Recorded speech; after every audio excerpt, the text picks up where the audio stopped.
Morning చెప్పుకున్న దానికి further class ఏంటంటే, ఇప్పుడు రైల్వే ఎన్టీపీసీ రాబోతుంది నోటిఫికేషన్ అని చెప్పాను కదా, దానికి సంబంధించి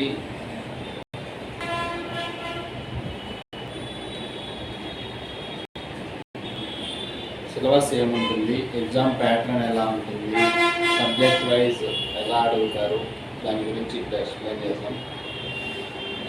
రైల్వే ఎన్టీపీసీ అనుకున్నట్లు అక్టోబర్లో నోటిఫికేషన్ రిలీజ్ అవుతుంది. గ్రూప్ డి కన్ఫామ్గా నవంబర్ డిసెంబర్లో ఎగ్జామ్స్ జరగబోతున్నాయి. ఈ సిలబస్ వచ్చేసరికి గ్రూప్ డికి ఎన్టీపీసీకి సేమ్ సిలబస్ ఉంటుంది. సబ్జెక్ట్స్ వచ్చి normal general science, general awareness, arithmetic, quantitative aptitude, reasoning.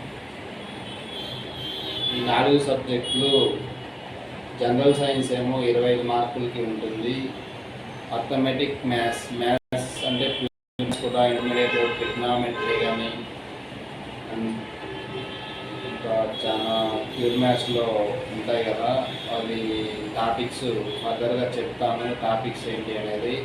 అలా ప్యూర్ మ్యాథ్స్ అండ్ అథమెటిక్ కలిపి 25 మార్క్స్కి ఉంటుంది. తర్వాత జనరల్ ఇంటెలిజెన్స్ అండ్ రీజనింగ్. ఇక్కడ ఏంటంటే మనకు ఓన్లీ బ్యాంక్స్కి వచ్చేసరికి ఓన్లీ నార్మల్ రీజనింగ్ ఉంటుంది, మెంటల్ ఎబిలిటీ. ఇక్కడ రైల్వేకి వచ్చేసరికి రీజనింగ్ అంటే verbal reasoning, non verbal reasoning అనేది 2 డివైడ్ చేస్తారనమాట. ఈ నాన్ వర్బల్ రీజనింగ్లో ఏమేమి టాపిక్స్ వస్తాయి అనేది కూడా చెప్తాను. తర్వాత జనరల్ సైన్స్ వచ్చేసి 25 మార్క్స్కి. ఈ 25 మార్క్స్లో ఫిజిక్స్ వస్తుంది, బయాలజీ వస్తుంది, కెమిస్ట్రీ వస్తుంది. అండ్ జనరల్ సైన్స్ అంటే నార్మల్గా థియరీ కోట ఉంది, ఇట్లా న్యూస్లో వస్తుంటాయి కదా, వాటికి సంబంధించిన న్యూస్ కూడా వస్తుంటాయి. ఇవన్నీ కలిపి ఫిజిక్స్ 8 మార్క్స్ వెయిటేజ్ ఉంటుంది. కెమిస్ట్రీ, బయాలజీ కలిపి 15 మార్క్స్ ఉంటుంది. General science 2-3 marks general science ఉంటుంది. తర్వాత జనరల్ అవేర్నెస్లో తీసుకుంటే నార్మల్గా standard GK and current affairs వస్తుంది. ఇప్పుడు మనము సిలబస్ అనేది నార్మల్గా సబ్జెక్ట్ వైజ్ సిలబస్ చెప్పుకుందాము. ఇప్పుడు గ్రూప్ డిలో మ్యాథ్స్ సిలబస్ వచ్చేసరికి ఏమేమి టాపిక్స్ ఉన్నాయంటే, మెయిన్గా ఏ కాంపిటేటివ్ ఎగ్జామ్స్లో అయినా నెంబర్ సిస్టమ్, ఎల్సిఎం, హెచ్సిఎఫ్, ఆ రేషియో అండ్ ప్రపోర్షన్ అనేవి ఈ 3 గ్యారంటీగా వచ్చే టాపిక్స్ అన్నమాట. వీటికి నెంబర్ సిస్టమ్ ఉంటుంది. తర్వాత బోర్డ్ మార్క్స్ రూల్స్లో మనం చేసే నెంబర్స్ సింప్లిఫికేషన్స్ ఉంటాయి. వాటికి సంబంధించి సిలబస్ మనం దొరుకుతాయి అన్నమాట. వాటిలో మెయిన్ ఫస్ట్ వచ్చేసి నెంబర్ సిస్టమ్ అంటే యాక్చువల్గా రీజనింగ్ సంబంధించిన టాపిక్ అన్నమాట. దీంట్లో క్వాంటిలో కలిపేసి 5 మార్క్స్కి వస్తుంది నెంబర్ సిస్టమ్. ఇప్పుడు దాన్ని 3 మార్క్స్ కూడా చేశారు. సో 3 మార్క్స్ నుంచి 5 మార్క్స్ వరకు నెంబర్ సిస్టంలో వస్తాయి.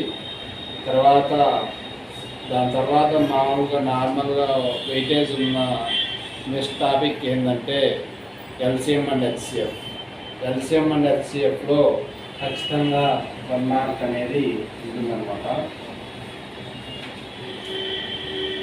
తర్వాత ratio, proportion and profit and loss పార్ట్నర్షిప్లో కన్ఫామ్గా 1 మార్క్ ఉంటుంది. ఇంకా మనం ఇందాక చెప్పినట్లుగా ప్యూర్ మ్యాథ్స్ తీసుకుంటే జియోమెట్రీ, మెన్సురేషన్ వీటికి సంబంధించి 2 మార్క్స్ వస్తాయి. ఆల్జిబ్రా ఈ 3 టాపిక్స్ ప్యూర్ మ్యాథ్స్ నుంచి వస్తాయన్నమాట. ఏవైతే జియోమెట్రీ అండ్ ఆల్జిబ్రా, ఇంకొకటి ఏంటంటే ట్రిగ్నామెట్రీ. ఈ 3 టాపిక్స్ మనకి ప్యూర్ మ్యాథ్స్ నుంచి వస్తాయన్నమాట. తర్వాత మెయిన్ టాపిక్స్ వచ్చి time and work, time and distance, trains. ఈ 3 టాపిక్స్ నుంచి 2 మార్క్స్ వెయిటేజ్. ఇలా మనకి అర్థమెటిక్ నుండి అండ్ ప్యూర్ మ్యాథ్స్ నుండి వెయిటేజ్గా మనం తీసుకోవచ్చు. తర్వాత మనం రీజనింగ్ పార్ట్కి వస్తే, రీజనింగ్ పార్ట్ అనేది 2 పార్ట్స్ చెప్పాం కదా. ఒకటి వర్బల్ రీజనింగ్ ఉంటుంది, తర్వాత నాన్ వర్బల్ రీజనింగ్ ఉంటుంది. రీజనింగ్లో టాపిక్స్ ఏంటంటే, నాన్ వర్బల్ రీజనింగ్కి వచ్చేసి క్యాలెండర్స్, క్లాక్స్ అండ్ కొన్ని వెన్ డయాగ్రామ్స్ ఇస్తారు. వెన్ డయాగ్రామ్స్ మీద మనం డిస్కస్ చేయాలన్నమాట. ఈ టాపిక్స్ అన్నీ కూడా ఒక్కొక్కటిగా మనం డిస్కస్ చేద్దాం. తర్వాత మామూలుగా నాన్ వర్బల్ కాకుండా వర్బల్ రీజనింగ్ మనం తీసుకుంటే, ఇప్పుడు coding, decoding, data sufficiency old model అయిందన్నమాట. ఏమంటే ఓల్డ్ మోడల్ అంటే రైల్వేలో అడుగుతారు. డేటా సఫిషియన్సీ అనేది ఖచ్చితంగా ఒక దాంట్లో రావచ్చు, ఒక దాంట్లో రాకపోవచ్చు. మన మెయిన్ టాపిక్ ఖచ్చితంగా వచ్చే మెయిన్ టాపిక్స్ ఏంటంటే, మెయిన్గా కోడింగ్, డీకోడింగ్, సిలాలిజమ్స్ అండ్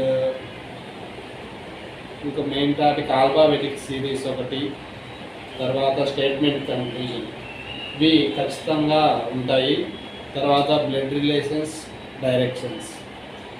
మేము అన్ని టాపిక్స్ చదవలేను అనుకునే వాళ్ళు ఈ blood relation, statement conclusion, directions, clocks, calendars, number series, వీటి వరకు కన్ఫామ్గా చదివితే వేరే సిలబస్ నుంచి మేము స్కోర్ చేసుకోగలం అనుకునే వాళ్ళకి ఈ టాపిక్స్ మెయిన్గా చదివితే సరిపోతుంది.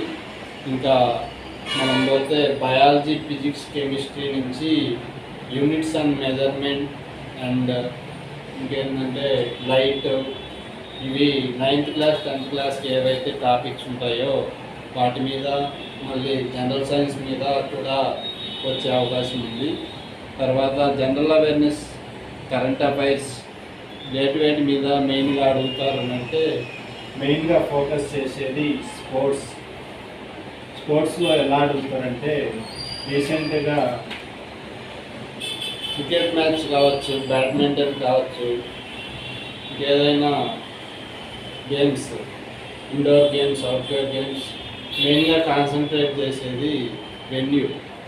ఈ గేమ్ రీసెంట్గా ఎక్కడ జరిగింది, ఏ కంట్రీకి వెళ్ళింది, ఆ కంట్రీ క్యాపిటల్ ఏంటి, ఓడిపోయిన కంట్రీ ఏంటి, ఆ కంట్రీ క్యాపిటల్ ఏంటి, రన్నర్ కంట్రీ, వీటి మీద మెయిన్గా ఫోకస్ చేయాల్సి ఉంటుంది స్పోర్ట్స్ వచ్చేసరికి.